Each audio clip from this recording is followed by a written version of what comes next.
የእንግሊዝ ፕሪሚየር ሊግ 26ኛ ሳምንት ጨዋታዎች ዛሬ ይጀምራሉ። ቼልሲ 4:30 ስታንፎርድ ብሪጅ ላይ ሊድስን የሚያስተናግድበት ጨዋታ ይጠበቃልና ከጨዋታው አስቀድሞ የሁለቱም ክለብ አሰልጣኞች አስተያየታቸውን ሰጥተዋልና የተነሱ ጉዳዮችን ስናነሳ የቼልሲ አሰልጣኝ ሊያም ሮዜኒ በሰጡት አስተያየት ካነሷቸው ጉዳዮች መካከል እኔ ከመጣው በኋላ ሁለት ጨዋታ ብቻ ነው የተሸነፍነው፣ ያም ብዙ ሰዎች የአውሮፓ ምርጡ ቡድን ነው በሚሉት ክለብ ነው ሁለት ጨዋታ የተሸነፍነው እንጂ በጣም ቡድናችን በምርጥ ወቅታዊ ብቃት ላይ ይገኛል። ግን በሁለቱ ጨዋታዎች በተሸነፍንባቸው በነዛ ሁለት ጨዋታዎች ደግሞ ሁሉም ተጫዋቾች አልነበሩም፣ የቡድኔ ቁልፍ ተጫዋቾች ለምሳሌ አልነበሩም ሲል ሊያም ሮዜኒ አስተያየቱን ሰጥቷል። ከዛ ውጭ ስለ ኮል ፓልመርም እንደዚሁ አንስቷል። በጣም ጥራት ያለው ተጫዋች ነው ኮል ፓልመር።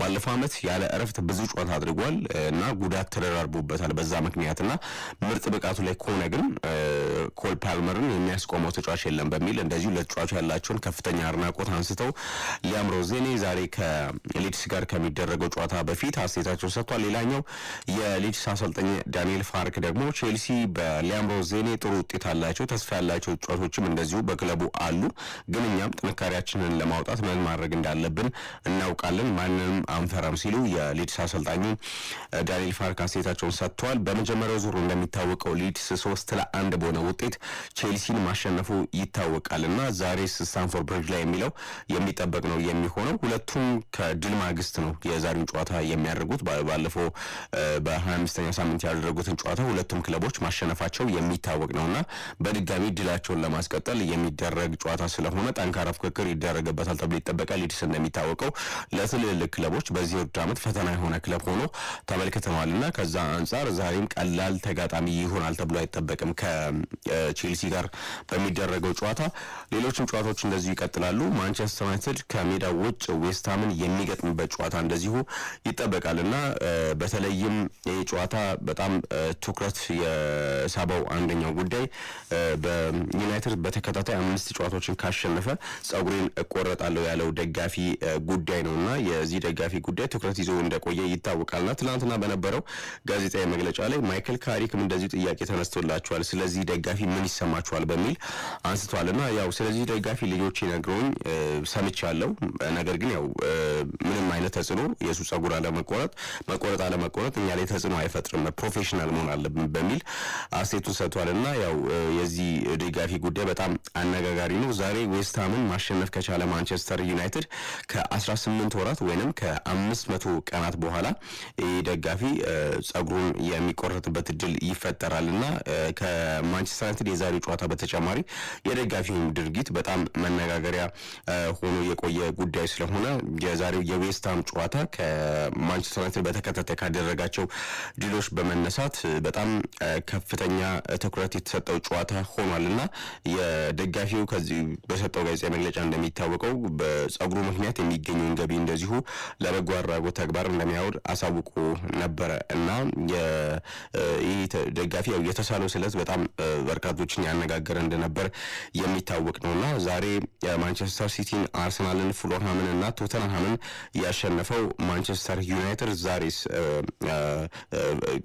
አሸንፎ ፍራንክ ጸጉሩን ይቆረጣል የሚለው የሚጠበቅ ነው። የፍራንክ ኤሊትና የጸጉሩ ጉዳይ ዛሬ እንግዲህ መቋጫ ሊያገኝ እንደሚችል ነው የተነገረው። ከዛ ውጭ ግን ማይክል ካሪክ ያነሱት ሌላው ጉዳይ ከጨዋታው ጋር በተያያዘ ዛሬ ተጋጣሚያቸውን ዌስትሃምን በተመለከተ ማለት ነው ሀሳባቸውን አንስተዋል።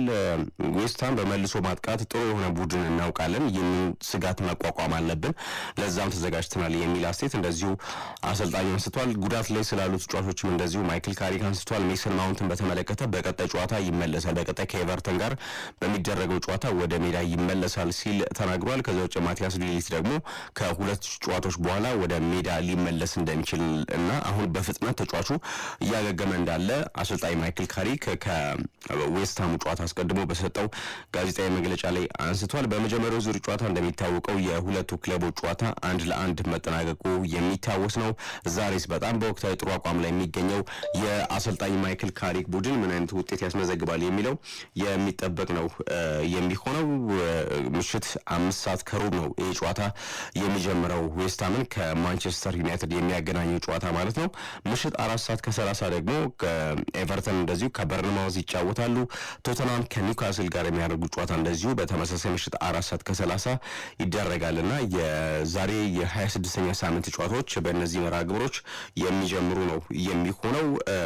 እንግዲህ በእነዚህ ጨዋታዎች ሊጉ ሲጀምር በቀጣይ ቀናትም እንደዚሁ ማንቸስተር ሲቲ ከዛ በተጨማሪ አርሰናልም የሚያደርጓቸው ጨዋታዎች ይጠበቃል። አርሰናል የፊታችን ሐሙስ ነው የመጨረሻ የሊጉ ጨዋታ ሲደረግ ከብሬንፎርድ ጋር ጨዋታውን የሚያደርገው። ማንቸስተር ሲቲ ደግሞ ከፉልሃም ጋር እንደዚሁ ጠንካራ ጨዋታ እንደሚጠብቀው ይታወቃል በ26ኛ ሳምንት መርሃ ግብርና እነዚህ ጨዋታዎች እንግዲህ የ26ኛ መርሃ ግብር ሆነው ከዛሬ ጀምሮ መደረጋቸውን ይቀጥላሉ ማለት ነው። ከዛ ውጭ ሌሎች ጉዳዮችን እንመልከት።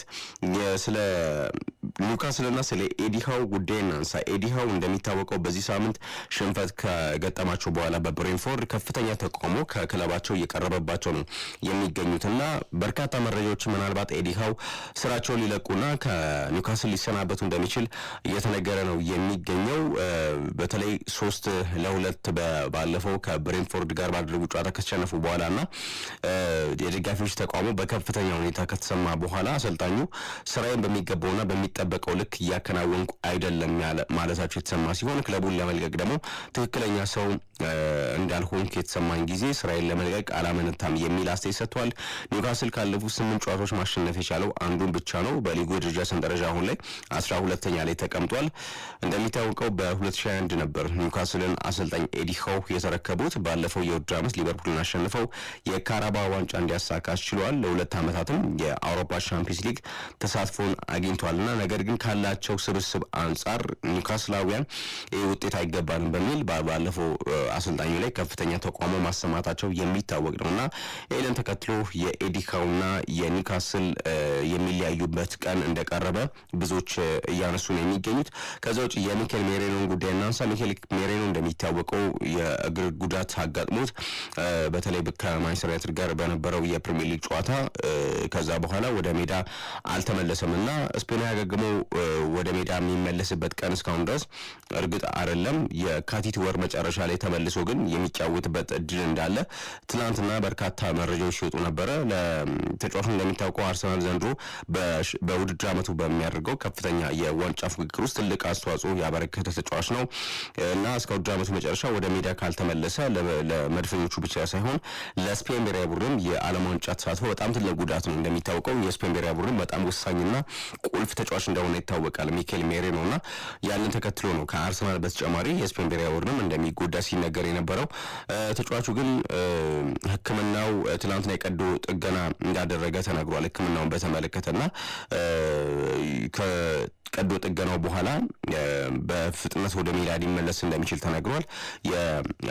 የሚያዝያ ወር መጀመሪያ ወይም የካቲት ወር መጨረሻ ላይ ተመልሶ የሚጫወትበት እድል ሰፊ እንደሆነ እየተነገረ ነው የሚገኘው ሚኬል ሜሬኖ። በተለይ በዚህ ውድድር ዓመትም ግቦችን በማስቆጠር እንደዚሁም ደግሞ አሰልጣኝ ማይክል አርቴታ በሚያጫውተው በየትኛው ሚና ለቡድኑ ግልጋሎት ሲሰጥ እንደነበረ የምናስታውሰው ነው። የተጫዋች ከተጎዳ በኋላ በጥር የዝውውር መስኮት አርሰናሎች ተጫዋች ለማስፈረም ገበያ እንደወጡ ጭምር ይታወቃል። በተለይም በመጨረሻው ሰዓታት ላይ ቶናሊን ከኒውካስል ለማምጣት ጥረት ያደረጉበት አንደኛው ምክንያት የሚኬል ሜሬኖ መጎዳቱን ተከትሎ እንደነበር የሚታወቅ ነው። ከዛ በኋላ ሊዮን ጎሬስካም እንደዚሁ ከባየር ሙኒክ መጠየቃቸውና ያም ዝውውር ሳይሳካ የዝውውር መስኮቱ መጠናቀቁ የሚታወቅ ነው። እስከ ውድድር ዓመቱ መጨረሻ ከሜዳ ይርቃል ተብሎ ነበር ሚኬል ሜሬኖ። አሁን ግን እየወጡ ባሉ መረጃዎችና ቀዶ ጥገናውን ካደረገ በኋላ የተሰሙ ጉዳዮች የሚያሳዩት ተጫዋቹ በቀጣይ ወደ ሜዳ ሊመለስ እንደሚችል ነው። በቀጣይ የካቲት ወር መጨረሻ አሊያም በሚያዝያ ወር መጀመሪያ ወደ ሜዳ ሊመለስ እንደሚችል ነው የሚያሳዩት። ሌላኛው ማንቸስተር ዩናይትድ በቀጣይ ለማስፈረም የመጀመሪያ እቅድ አድርገው ሳንድሮ ቶናሊን ማካተታቸው እየተነገረ ነው የሚገኘው። በተለይ እንደ ካስሚሮ ያሉ የቡድኑ የተከላካይ አማካይ ተጫዋቾች በቀጣይ ክረምት ከቡድኑ እንደሚለቁ ይጠበቃልና ያንን ተከትሎ ከተለያዩ ተጫዋቾች ጋር ማንቸስተር ዩናይትድ ስሙ ሲነሳ ነበር። አንደኛው በባለፈው አመት ክረምት ላይ በጠንካራ ሁኔታ ያስፈርሙታል ተብሎ ሲጠበቅ የነበረውና ስሙ ሲነሳ የነበረው የካርሎስ ባሌባ ጉዳይ እንደነበረ የሚታወቅ ነውና አሁን ደግሞ ቶናሊም አንደኛው በማንቸስተር ዩናይትዶች እቅድ ላይ ካሉ ተጫዋቾች መካከል ስሙ መካተቱ እየተነገረ ነው የሚገኘውና ከቶናሊ በተጨማሪም እንደዚሁ ሌሎች አማራጮችም አሉ። እንደ አዳሙ አርተን ተጫዋቾች ያሉ የፓላስ ተጫዋች በማንቸስተር ዩናይትድ ከሚፈለጉ ተጫዋቾች አንደኛው እንደሆነ እየተነገረ ነው የሚገኘው። ነገር ግን ቶናሊ አሁን ላይ በማንቸስተር ዩናይትድ ዘንድ ቅድሚያ የሚሰጠው ተጫዋች እንደሆነ እየተነገረ ነው። ተጫዋቹን በቅርብ ቀናት እንደሚታወቀው ለኒውካስል ባለስልጣናት መልቀቅ እንደሚፈልግና በቀጣይ በትልቅ ቡድን መጫወት እንደሚፈልግ ማሳወቁ በተደጋጋሚ ሲነገር ነበርና በቀጣይ ዓመት ወደ አንደኛው ትልቅ ክለብ የጣሊያን ተጫዋች መቀላቀሉ እንደማይቀር እየተዘገበ ነው የሚገኘው። ሌላኛው የክርስቲያኖ ሮናልዶና የሳውዲ ፕሮ ሊግን ጉዳይ እናንሳ። ሮናልዶ እንደሚታወቀው አልናስር በበቂ ሁኔታ ተጫዋቾችን እያስፈረመ አይደለም፣ እንደዚሁም ደግሞ በተገቢ ሁኔታ ለተጫዋቾች ክፍያ እየፈጸመ አይደለም በሚል ውዝግብ ውስጥ እንደገባ ይታወቃልና በዚህ ምክንያት ልምምድ ሜዳ ላይ ርቋል። እንደዚህ ጨዋታዎችን ለክለቡ እያደረገ አልነበርምና አሁን ላይ እየወጡ ባሉ መረጃዎች ሮናልዶ ከሳውዲ ፕሮ ሊግ ጋርና ከአልናስር ጋር ስምምነት ላይ መድረሱ እየተዘገበ ነው የሚገኘው። ያንን ተከትሎ በቀጣይ ወደ ሜዳ በቅርብ ቀናት ሊመለስ እንደሚችል ተነግሯል። በቀጣይ ቅዳሜ አልናስር ከአልፋታ ጋር ጨዋታውን በሳውዲ ፕሮ ሊግ ያደርጋልና በዛ ጨዋታ ላይ ሮናልዶ ተሰልፎ እንደሚጫወት መረጃዎች እየወጡ ነው የሚገኙት። እንግዲህ የሚሳካ ከሆነ በቀጣይ በድጋሚ ወደ ሜዳ ተመልሶ ሮናልዶን እንመለከተዋለን። ግን በመካከላቸው ያለው ውዝግብ ማብቃቱን የተለያዩ መገናኛ ብዙሃን እየዘገቡ ነው የሚገኙት። የጣሊያኑ ክለብ ሮማ የዳንኤል ጊላርዲን የውሰት ዝውውር ከሄላስ ቬሮና በ8 ሚሊዮን ዩሮና በተጨማሪ 1 ሚሊዮን ዩሮ ክፍያ ወደ ቋሚነት መቀየሩ እየተነገረ ነው የሚገኘው። ፊዮሬንቲና ከዝውውር ክፍያው እንደዚሁ 50 በመቶ ሊያገኝ እንደሚችል ተዘግቧል። ከዛ ውጭ ዛሬ በጣሊያን ኮፓ ኢታሊያ ናፖሊ ከኮሞ ምሽት 5 ሰዓት ላይ ይጫወታሉ። ኮሞ እንደሚታወቀው በፋብሪጋዝ እየተመራ በጣም አስደናቂ ቡድን መሆኑን ተመልክተናል። ያንን ተከትሎ ፋብሪጋዝ በቀጣይ መዳረሻው እንደ ሪያል ማድሪድ ባሉ ክለቦች ሊሆን ይችላል የሚሉ መረጃዎችን በስፋት ሲወጡ ነበርና አሁን ላይ በአውሮፓ ወጣት ሆነው በጣም እጅግ አስደናቂ ከሆኑ አሰልጣኞች መካከል ፋብሪጋዝ ስሙ ይጠቀሳልና በኮሞ አስደናቂ ቡድን መስራቱን ተከትሎ ነው ከተለያዩ ክለቦች ጋር ስሙ ሲነሳ የቆየው። ከናፖሊ ጋር ዛሬ የሚደረገው ጨዋታ እንደዚሁ ይጠበቃል። በጀርመን ዴፊ ፖካል ደግሞ ምሽት 4:45 ሄርታ በርሊን ከፍራይቡርግ እንደዚሁ ጨዋታቸውን ያደርጋሉ።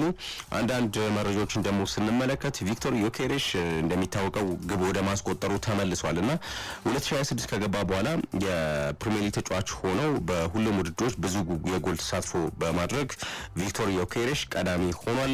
8 ግቦች ላይ ተሳትፎ አድርጓል ቪክቶር ዮኬሬሽ 2026 ከገባ በኋላና ይሄም በጣም ከየትኛውም ሊጉ ላይ ካለ ተጫዋች ቅድሚያ ደረጃ ላይ እንዲቀመጥ አድርጎታል። ቪክቶር ዮኬሬሽ በባለፈው ጨዋታም እንደዚሁ ግብ ላይ ተሳትፎ ማድረጉ ይታወቃልና አሁን በተለይ በሊጉ የመጀመሪያ ቀናት ሳምንታት ላይ ያደረጋቸው እንቅስቃሴዎች በጣም ጥሩ ነበሩ። ከዛ በኋላ ለቡድኑ በተለይ ለቡድኑ አጠቃላይ እንደ ቡድን በሚሰጠው ሚና በጣም ትልቅ አስተዋጽኦ እንደሚያደርግ ይታወቃል ተጫዋቹ። ነገር ግን ግብ በማስቆጠር ረገድ ረጅም ጊዜ ርቆ ነበረ።